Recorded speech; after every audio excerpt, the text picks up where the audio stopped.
Ready to go? I'm ready to go.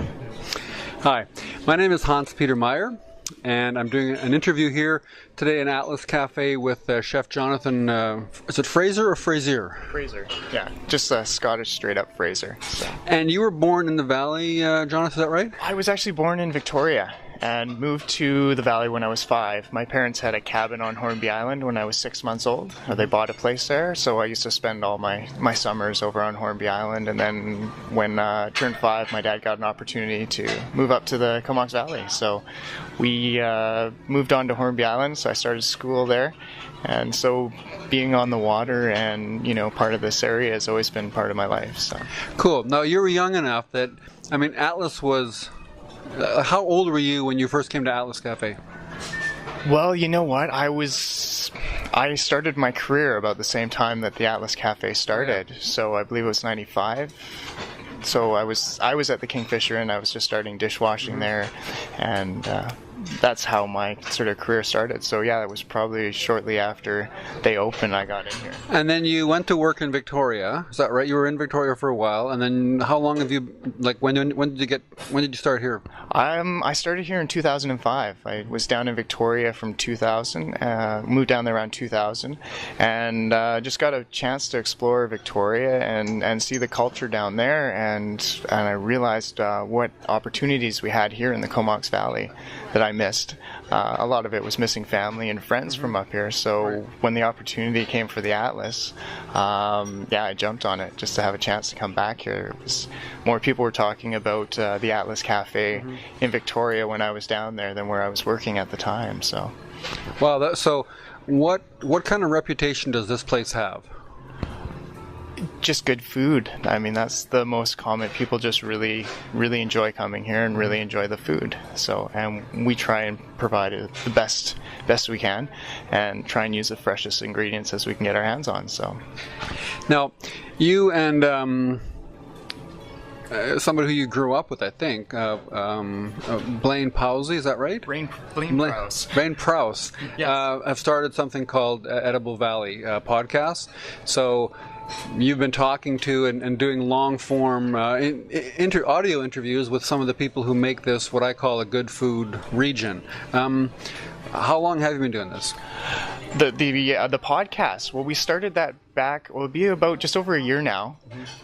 Blayne had the idea. He sort of came to me and said, we don't get to hang out as much anymore.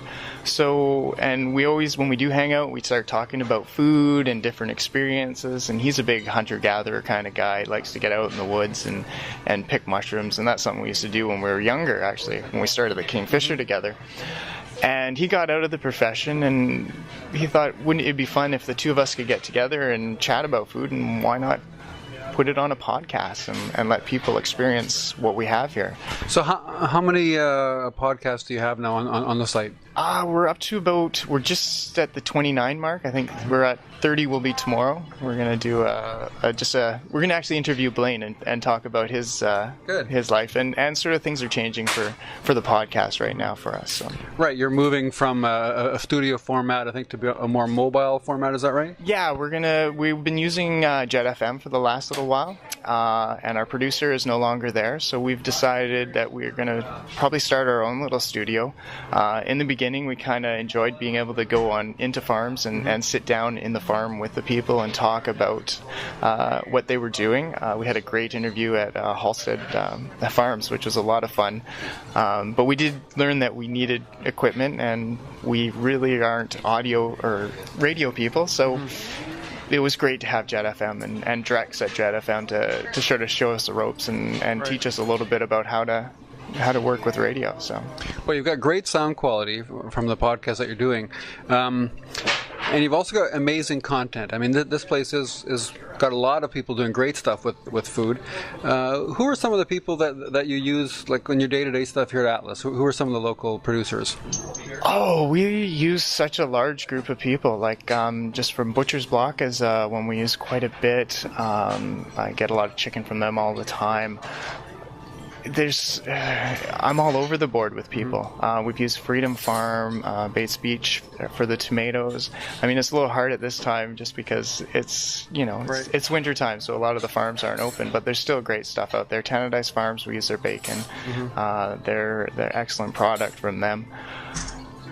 Oysters and just fish in general from fishermen around this area. So and this shows up in your fresh sheets, or is it just part of your regular menu that you have used the local product? A lot of it to do is with the fresh sheet. That's where we like to focus on this. We have a few items on our regular menu from local products and stuff, but most of that we try and stick under our fresh sheet and play with it and be a little creative with it. Right. How do people respond to seeing local product on your menus?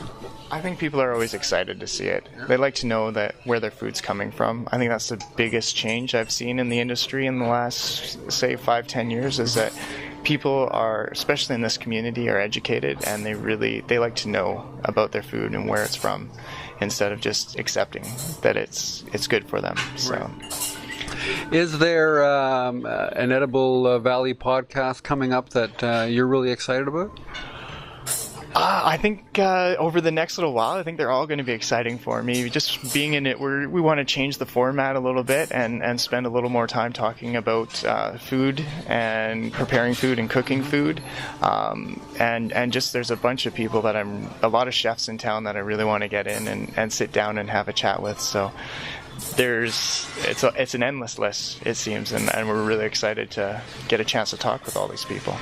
Okay. Well, thank you very much, Jonathan. I've been talking to Chef Jonathan Frazier here at Atlas Cafe in downtown Courtenay. It's when they opened up, I think it was 17, 18 years ago, they made some big changes in how we appreciate food here locally, and one of those is the use of local product. Thanks a lot, Chef Jonathan, and thank you for watching.